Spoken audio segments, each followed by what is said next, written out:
intervención, como a última, é a que nos pedir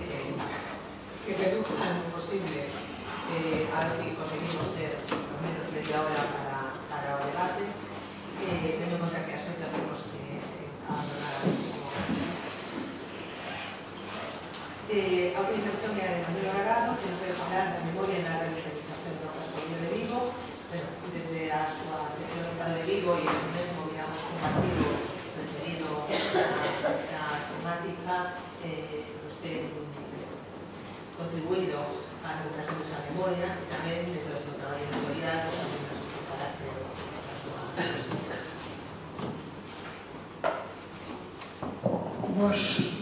Boas tardes. A verdade que despois do que acabamos de escoitar, pois o que vou a ler, porque vou a ler rapidamente,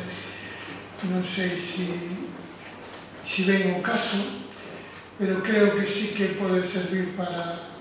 entender o contexto do que estábamos falando. Eu vou a ler un texto estrictamente persoal, referido á miña memoria do Vigo Vello,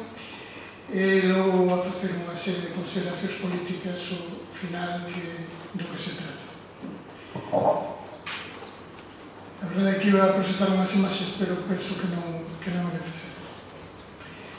Nacín na bufarda da casa dos donos da Favorita, o comezo da rúa Pimargal, case ao pé do barrio do Cura.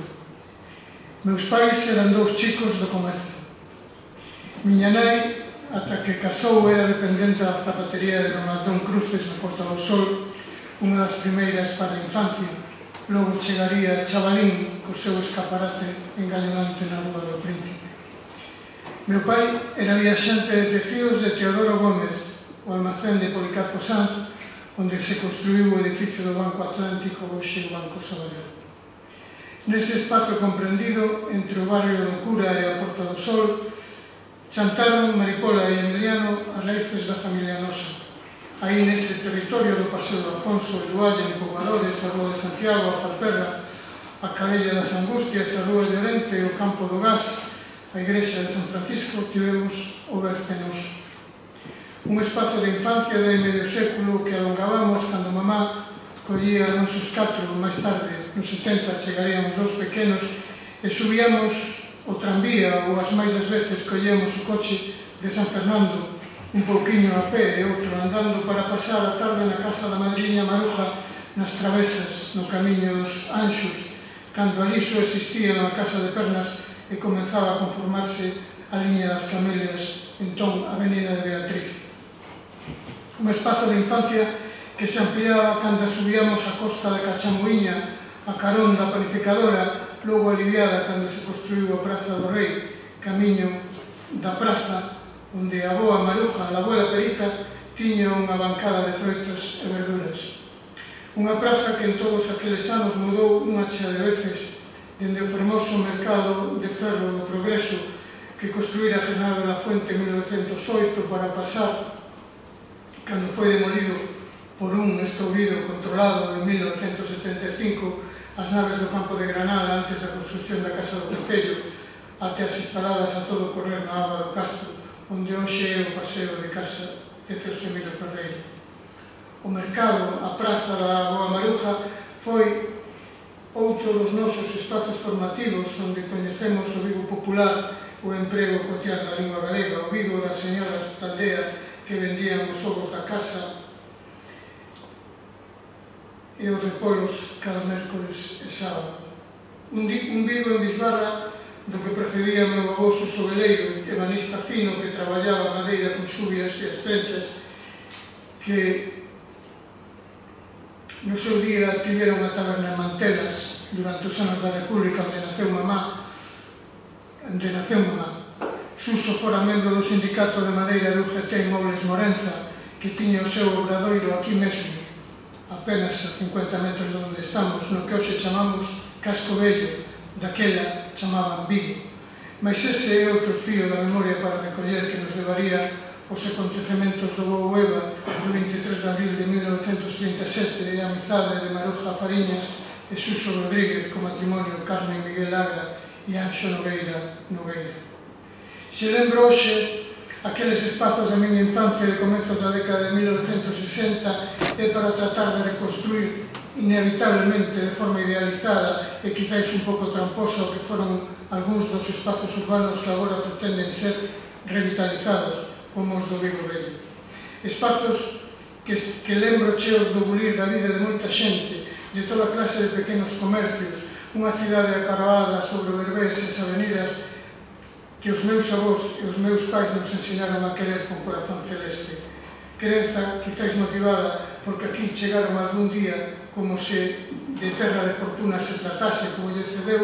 sucedeu a Emiliano, o meu avó paterno procedente do concello de Malva, na Zamora de Tierra de Campos, seca e adusta, e aquí construíron as súas vidas durante a segunda década de 1920 como funcionario municipal de arbitrios que traballaban na Noxo do Berbés.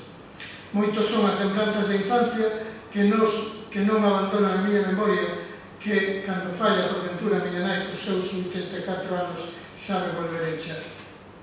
Lembro as visitas á zapatería da Porta do Sol, na que traballou Polita, unha curmá de mamá que nos agasallaba con pelotas gorila que tanto aprezábamos para xogar na cociña en partidos interminables. A zapatería de mamá tiña un letreiro no que figuraba a palabra abdón, que agora identifica a tipografía futura, o que constituía un reclamo do espírito racionalista moi moderno, semellante á helvética utilizada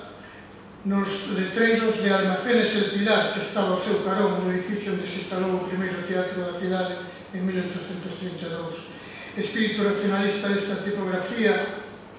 presente na arquitectura de edificios como os da farmacia e a drogaría de Sanchón de Policarpo Sanz e de outras construccións do arquitecto Francisco Castro, como o Rañaceos de García Barbón ou o famoso edificio Algo de Gran Vía, número 2, hoxe o edificio máis literario de Vigo gracias ás novelas de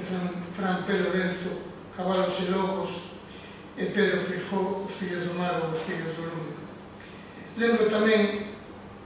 as visitas ao almacén de Teodoro Gómez, onde o xefe do meu pai, don Pablo Palacio, sobrinho do fundador, tiña un despacho que entón cría extraordinario, semellante das películas americanas clásicas. O almacén pegado ás 3Bs era moi elegante e tiña unha cabina para o contable, Domitilo, un nome que moita gracia me facía. Os propietarios eran os mesmos que os de la Villa de París, outra das maravillas desaparecidas de General de la Fuente, construída xusto antes que comezara o século XX e que a partir de 1906 tería o seu carón o edificio Simeón do tan inesquecible arquitecto galeguista Manuel Gómez Román. Lembro o Paseo de Afonso, o cuarto de estar do Vigo Vello, presidido dende 1943 polo quiosco de Pepe o Coxo, unha das figuras referenciais da miña infancia, tanto por vivir fronte por fronte da bufarda nosa, como pola súa historia unida a do tranvía, que en Urzai, á altura do muro da estación, cando era vendedor do Meta, o vespertino deportivo lle segou as pernas. Unha traxedia que viviu tamén a miña familia, xa que meu pai perdeu o seu único irmán, o maior, cando este tiña apenas 15 anos nun accidente semellante á altura do paseo. Manuel era o nome do meu tío atropellado polo tranvía. Miña boa Filo lembrábame que me puxeron Manuel na súa lembranza. E quizáis esta sexa a razón de padecer o que chamei unha vez nun campo de Granada do Faro da síndrome Siboney, un extraño estado de melancolía que afecta os vigueses pola perda hai 50 anos, en decembro de 1968, do que foi a nosa extraordinaria rede de transporte eléctrico metropolitano. Imaginan o que sería hoxe contar con ela, como unha conservada nas cidades centroeuropeas como Basilea ou Cracovia. No Paseo de Afonso concentrábase o mundo ao redor do quiosco de Pepe e ao longo da beira Rúa Boada, na que a carón dos ansiños do escultor Nogueira aprendemos a ler Tinglado General de Empaque nos edificios dos armadores do Berbés. Franquear o paseo supuña entrar en Vigo, que era como a miña boa Filo lle chamaba o Vigo Vello. Gustaban facelo por calquera das tres entradas. A da Oliveira, que obrigaba a baixar por voadores e inevitablemente deterse cun pouco de medo nos quioscos construídos baixo a beira rúa para logo perderse na fonte e no lavadeiro, chamábamoslo Pilón da Barroca, un paraíso da frescura mesmo nos días de verano. Outras escollía os 116 champos da baixada ao forno entre os rañaceos de Asefal e a cafetería do Castro para facer cola na panadería da Barroca, que os domingos adoitaba estar de gala, ainda que preferíamos as barras do señor Domingos do barrio do Cura. Tamén se podía entrar pola rúa do Valle, deseñada como a primeira travesía de Vigo, na que durante moito tempo souben un por un os nomes de cada un dos comercios, desde Convenciones Gallego de Don Benjamín, onde comezou a traballar papá de Chico nos anos 40, ata a confeitería del Buen Gusto, Paños Vergas ou a librería de Tetilla, propiedade do editor Xenial e Internacional, que foi o meu admirado Eugenio Barrientos, o fundador da editorial Cides en 1943 e promotor das neoliñas de quiosco. Un dos emprendedores vigueses do século XX máis extraordinarios e máis descoñecidos tamén. Non teño dúbida ninguna que a regeneración urbana do Vigo Vello obrigará no futuro próximo a considerar a posibilidade de a penalización completa del Dualle, recuperando así o espírito da rúa comercial de outrora que foi perdendo a medida que se foi degradando tanto o barrio alto dende a Praza das Boias a Ferrería como ao que baixa a todo el verso. Dende el Dualle entrabamos na colexiata pola rúa Sombrereiro, sobre todo para pillar o arrecendo a roda de churros e das patatillas do Valle Soletano, a mellor churrería da cidade desaparecida cando se derrubaron os quioscos Belle-Époque deseñados por General da Fuente. Na miña infancia o barrio alto foi un lugar oculto, case prohibido,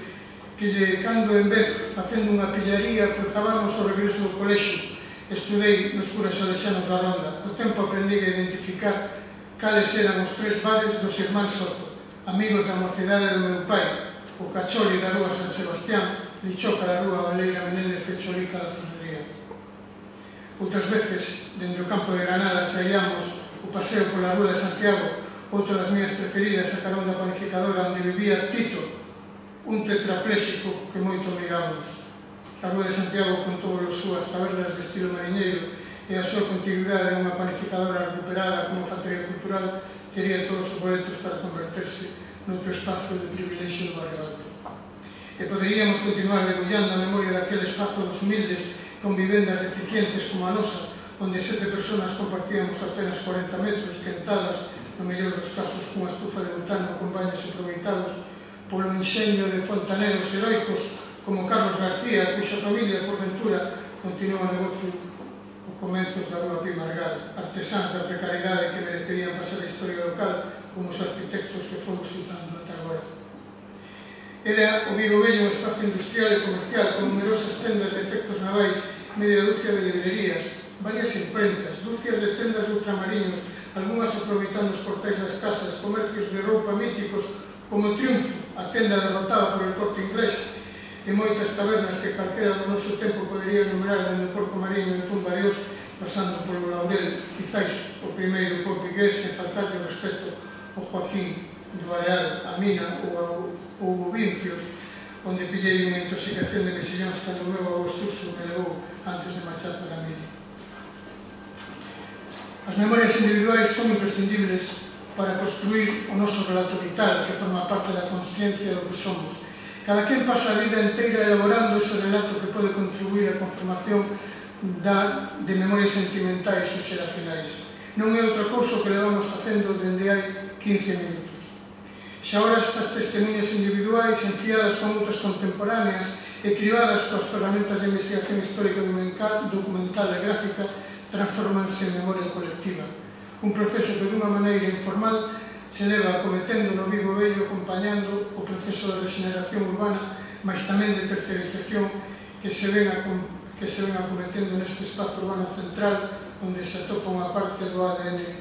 da nosa bella Ribeira. Un proceso o que non foron alleas nen as iniciativas públicas de rehabilitación e despois de regeneración, primeiro por parte do Concello de Vigo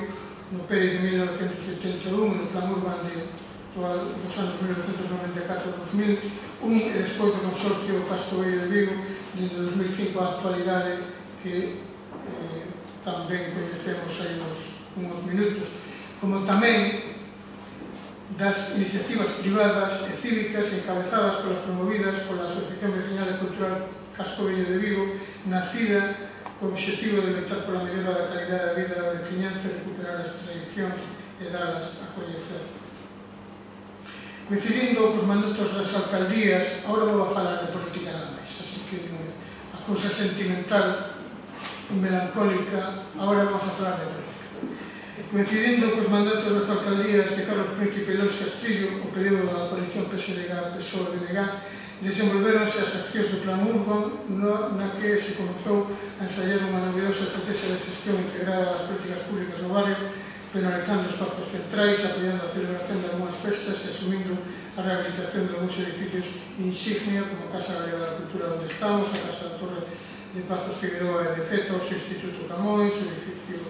Ferro, o Biblioteca Juan Compañel ou a Casa Boda, o Centro de Saúde do Xares. Abandonado polo Concello o Urban, por razóns de conxuntura política, as actuacións públicas no Vigo Vello se iniciaron en 2005 da man da constitución do Consorcio Cascobello, entidade nacida co obxectivo de desenvolver un proxecto integral de regeneración urbana asumido de forma compartida por tres administracións, como antes se comentou. Creación do Consorcio Cascobello de Vigo, hoxe un 90% máis da Xunta de Galicia, que xunto coa declaración en 2006 do Cascobello como ben de interese cultural e como conxunto histórico-artístico e a aprobación en 2007 do que antes tamén se referiu como PEPRI, o Plan Especial de Protección e Reforma Interior, permitiu que nesta última década se deran pasos significativos nun proceso de regeneración en marcha o que moito lle queda aínda por facer. Recuperaronse edificios, construíronse vivendas de formación pública e creáronse novos espacios comerciais e administrativos, como antes se relatou, como a sede dos registros mercantis da Casa López Araujo na Rúa Real. Mesmo no barrio alto, o máis degradado, descoñecido, comenzou a ser ocupado por unha nova veciñanza que constitúe toda unha volta ao Carpín, algo realmente emocionante como pudemos coñecer antes. Hoxe visitar o Cascobello está de moda como nunca, feito o que non foi allea a apertura tamén de novos e atractivos locais de hostelería, hoxe os motores publicitarios do barrio, que as plazas da Constitución, da Princesa, da Colexata ou as rúas da Oliva ou do Triunfo estén ocupadas cada serán como espazo de lecer encontro por centro de personas, sei que é unha excelente, ou quizás pode ser unha excelente noticia, mas tamén sei que afonda nos inevitables perigos da terciarización e turistización do barrio histórico, problemas moi complexos presentes en outras cidades próximas como Porto ou Compostela. Entendo que no éxito da estrategia revitalizadora do Concello do Vigo Vello moito tivo que ver a grande acolida popular das festas tradicionais como a da Reconquista, hoxe a principal da cidade, do Entroido, primeiro da man da comparsa dos Tarteiras, despois a partir de 2006 coa recuperación da saída da máscara popular viguesa dos Merdeiros, dos Cabicheiros, dos Samaín, do ano 2010, dos Mallos, dende 1981, ou da noite meia desde 2011, coincidindo con San Xoán, festas e tradicións promovidas todas elas pola Asociación Veciñal e Cultural Cascobello, auténtico motor do proceso de regeneración. Sen estas festas non existiría identidade dun barrio no que paga a pena vivir. A mí me parece que esta é unha cuestión tan importante como o magnífico programa de rehabilitación e regeneración arquitectónica. Como tamén contribuiu a posta en valor do Vigo Vello a súa transformación en espazo literario. Proceso que iniciou José Luis Méndez Ferrín cando, en 1994, no libro Estirpe, incluiu o Testamento do Cego na honra do quiosco das almas perdidas e continuaron, entre outros, Pedro Feixóo coa publicación das novelas Conquistiteira, Fillos do Mar ou Fillos do Lume e, sobre todo, polas notas literarias deseñadas en Camiñar o Vigo Vello de 2000, publicadas no ano 2018, rotas que conforman parte do mapa literario de Vigo presentes en outras novelas recentes como Cardume, do ano 2007 de Xina Vega, Jules Verne e a vida secreta das miñas plantas, no ano de Leicia Costas do ano 16, ou unha recentísima que está ainda non ni siquiera presentada como En nome e ninguén de Manuel Esteban, que transcurren ou están localizadas neste espazo. Estas novelas constituen auténticos edificios virtuais chaves para entender o que se pretende facer no barrio, como os paseos literarios organizados por Pedro Fijó, seguidos por centos de persoas que queren saber a historia non contada do Vigo Vello, libros andantes que conforman unha praza pública tan acolledora e viva como as da Constitución, a Princesa, a Pedra ou o Berbés neste xerande comezo de outono. Como son imprescindibles nesta estrategia revitalizadora as achegas xornalísticas e divulgadoras de Jorge Lamas, recollidas no seu libro recente Historias de Vigo, de Méndez Ferrín, na súa sección sabatina de Faro de Vigo con fin dos espellos, de Eduardo Rollán, La Bujía, de Lago de Galicia, ou de Fernando Franco, veciño do Arco de Quirós, fillo de tendeiro do barrio, na súa sección diaria do Faro de Vigo, na que relata a vida social imprescindible na arte de vivir. Un proceso de regeneración no que continúa sendo imprescindible o funcionamento dos contadores culturais do barrio, a Biblioteca Juan Compañero, o Instituto Camões, a Casa Galega da Cultura, a Pinacoteca Francisco Fernández de Riego, o Centro de Interpretación das Illas Atlánticas e, cando este aberto, si se abre unha vez o Centro Galega de Fotografía da Rúa Chao, fechado para a vergonza de todos, como un antigo edificio parroquial, hoxe propiedade municipal, institucións ás que no futuro haberá que engadir, espero, a aula de linguas da Universidade de Vigo nos soportais do Berbés. E que facer para seguir este proceso que, como a Penélope de Díaz Castro, dá tantas veces un paso adiante e outro atrás? Hoxe escribía no Faro de Vigo o que entendo son nesta altura decisiva claves para consolidar o proceso de regeneración urbana do Vigo Vello e Xarna. En primeiro lugar, o proxecto precisa recibir un novo pulo político que só pode vir da man dunha maior implicación por parte do Concello de Vigo e dunha estreita colaboración por resto das administracións públicas. O Concello debe integrar o proxecto de revitalización do Vigo Vello nas actuacións urbanísticas que na contorna do que foi a cidade amurallada se anuncian, ou canto menos se anuncian en esa página 3 do Faro de Vigo, como antes citaba, a da Panificadora e o do barrio do Cura especialmente. O Concello debe apostar pola creación de algún novo espazo verde e pola presenza de arbolado de vegetación en todo o barrio. Este é un debate que a mí me parece interesante, que en todo este espacio, sobre todo no que é a parte sur, que realmente desapareceron absolutamente calquer tipo de dotacións que non foran empedradas. Como debe rescarnar a penalización das súas travesías, a Porta do Sol, a Rúa de Duaña, a Avenida Villamar, a altura da actual Praza do Berbés, o que supoñería o alongamento dos actuais túneles. Isto indudablemente son cuestións que terán os técnicos que dirimir cales son as formas adecuadas, pero entendo que serían medidas cruzais para enxergar os próximos 25 anos. Como é imprescindible continuar desenvolvendo a política de equipamentos sociocomunitarios nun barrio que precisa dun centro de día público para maiores, un centro público de educación infantil de 0 a 6 anos. Realmente, si volven os nenos ao barrio, como non pode volver unha escola como no barrio. Realmente, as escolas públicas da Rúa Chao, que chegamos a coñecer na nosa infancia, pois deben de regresar. E hai probablemente posibilidades e espacios para que se establezan, como a existencia de algún espazo de xogo para os picariños, que tampouco existen. Os picariños deben volver a ser os protagonistas do barrio como os hai 6 décadas. O barrio precisa dunha oficina da memoria que se podría instalar no centro cívico e veciñal, a instalar, non sei, se na Panificadora ou son cuestións da política, determinar cales son os espacios de dotacións públicas, pero en todo caso debía ser o CELNE, sobre o que construir un sentimento de pertenza e orgullo Vigo Vello do futuro. Continuar coa política de tesouros humanos vivos, como portadores da memoria, unha iniciativa preciosa da Asociación Veciñal e Cultural do Casco Vello, que tamén no ámbito simbólico pode contribuir a fortalecer. Como precisa completar sobre o propio Rueiro un mapa literario propio por medio, ahora é moi fácil, de un xinalamento de códigos QR ou dun proxecto de xinalética para aqueles espazos literarios máis significativos, como a localización da imprenta Compañel, que identificou o investigador Xurxo Martínez ou tantos outros espazos. E remato. Un dos meus mellores amigos de infancia vivía nunha casiña moi humilde como a nosa, da entón Rúa General Rubín, que daquela todos chamábamos de forma rebelde dos Pestos, que é unha rúa un dos reclamos da artesanía do barrio. Eu tardei moito tempo en saber que aquela rúa General Rubín, que nos chamábamos dos Pestos, era a Rúa da Amargura. E iso o papel esencial da memoria para coñecer de onde vimos,